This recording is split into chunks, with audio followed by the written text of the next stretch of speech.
The Beatlemania roller coaster reached dizzying heights during the 1964 tour. Fans screamed in the Hollywood Bowl, an outdoor stage under the stars. In Denver's Red Rocks Amphitheater, the music echoing off cliffs of red and orange. In Philadelphia's Convention Hall, in a city filled with history. At the Indiana State Fair, amid the sound and smell of farm animals. And in 19 more cities from San Francisco to New York. Beatlemania was so intense that the screaming of the fans often drowned out the songs. The lads found it hilarious that the less their music could be heard, the more popular they became, and the more money they were paid.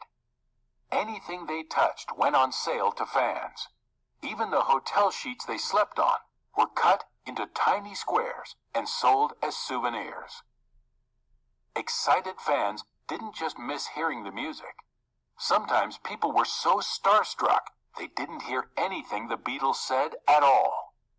John once tested this by telling a distracted restaurant waiter, "I'd like a steak, medium, and 2 elephants came, and a policeman bit my head off, and a cup of tea, please." Reporters interviewed the band constantly. The Fab Four often thought the questions were silly, and they loved to give silly answers. Hilarious. If something is hilarious, it is very funny.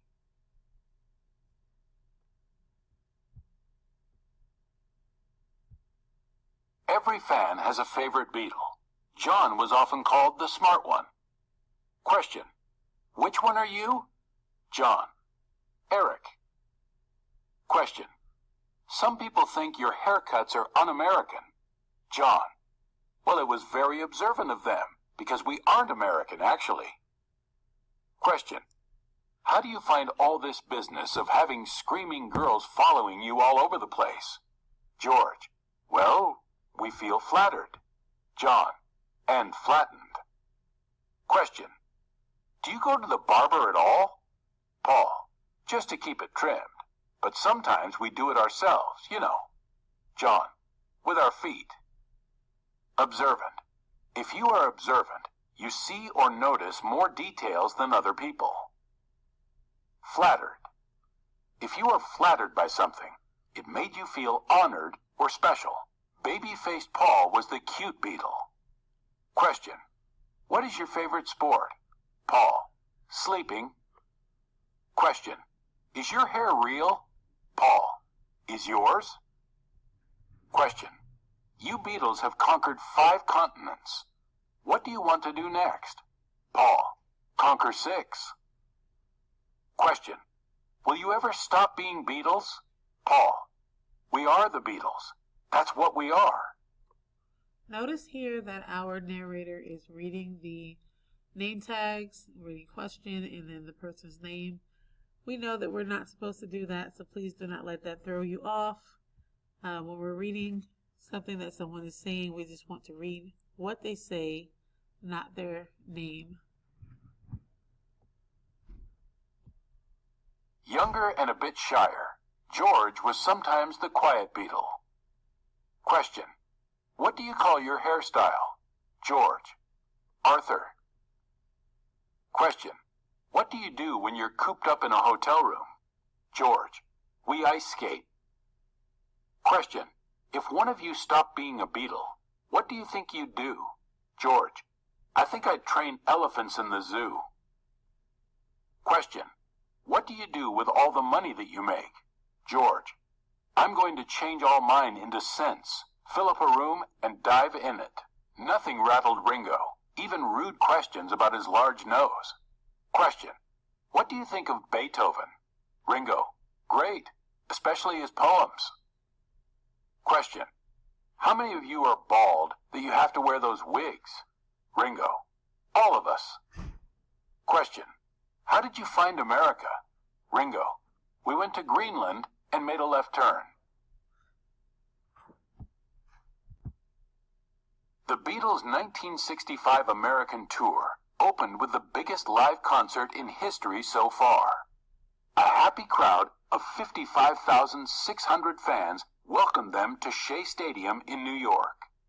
The band's helicopter landed nearby as they watched thousands of flashbulbs light up the sky. This was surely the toppermost, and yet, with the wall of screams, nothing else could be heard, not the music, and not even the jets taking off from 2 nearby airports. This struck the Beatles as so ridiculous that they could do nothing but laugh. But they soon stopped joking, worried about the crowd getting out of control. Later, a reporter asked, "Where would you like to go that you haven't gone yet?" John said, "Home." 4 years after Love Me Do, Beatlemania had driven fans wild all over the world. But the Fab Four were forgetting how to laugh. Concerts had bigger problems than jelly beans flying through the air. Now the lads were in danger of being trampled by excited fans. At the same time, as they wrote songs that dug deeper into the meaning of life and love, their music was becoming too complicated to perform live. During their last major concert at Candlestick Park in San Francisco, the fans huddled together on a chilly night. No one quite realized it, but Beatlemania was coming to an end. Trampled. If something is trampled, it is stepped on and damaged or crushed.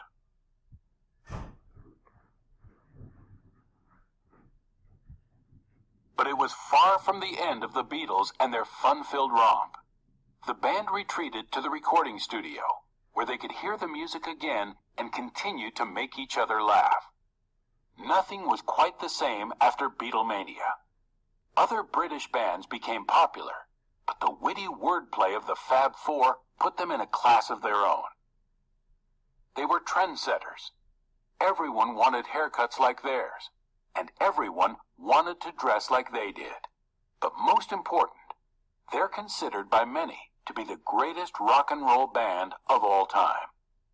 Constantly adapting their own music in an extraordinary display of styles and subjects, the Beatles changed music forever. John, Paul, George, and Ringo recorded more than 200 songs together. For decades after, their music would inspire people to sing along, dance, love, remember, cry, think, imagine, and laugh. What kind of lesson about friendship do you think the author was trying to teach us here?